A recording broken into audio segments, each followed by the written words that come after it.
കോഴിക്കോട് ചെറുവണ്ണൂരിൽ കാറിന് തീപിടിച്ച് ഗർഭിണി മരിച്ച സംഭവത്തിൽ വഴിത്തിരിവ്. കാറിൽ പെട്രോളിന്റെ സാന്നിധ്യം സ്ഥിരീകരിച്ചു. അപകടത്തിന് മുൻപ് സോന പമ്പിലെത്തി കന്നാസിൽ പെട്രോൾ വാങ്ങുന്ന നിർണായക CCTV ദൃശ്യങ്ങൾ 24-ന് ലഭിച്ചു.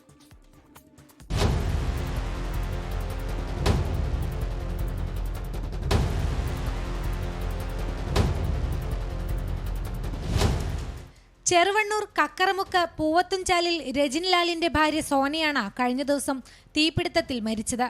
സംഭവം ആസൂത്രിതമെന്നാണ് പോലീസ് പറയുന്നത്. കാറിനുള്ളിൽ പെട്രോൾ സൂക്ഷിച്ചിരുന്നതായി പോലീസ് കണ്ടെത്തി.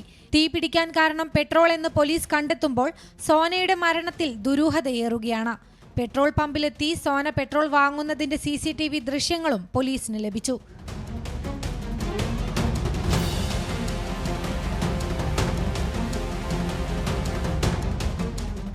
സോനയുടെ ഭർത്താവ് രജിൻലാൽ 65% പൊള്ളലേറ്റ് കോഴിക്കോട് മെഡിക്കൽ കോളേജ് ആശുപത്രിയിൽ ചികിത്സയിലാണ്.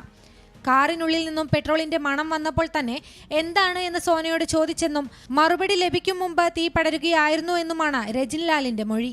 സോനയുടെ മരണത്തിൽ ദുരൂഹതയുണ്ടെന്നും ആസൂത്രിത കൊലപാതകമെന്നുമാണ് സോനയുടെ കുടുംബത്തിന്റെ ആരോപണം.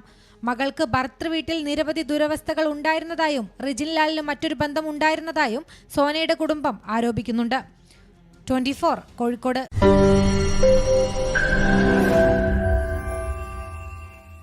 ലോകത്തെവിടെയായാലും ഏത് സമയത്തും 24 വാർത്തകളും ഓഗ്മെന്റഡ് റിയാലിറ്റി പാക്കേജുകളും എക്സ്പ്ലെയിനറുകളും വിശദമായി കാണാൻ ഞങ്ങളുടെ YouTube ചാനൽ നിങ്ങൾക്ക് സബ്സ്ക്രൈബ് ചെയ്യാം.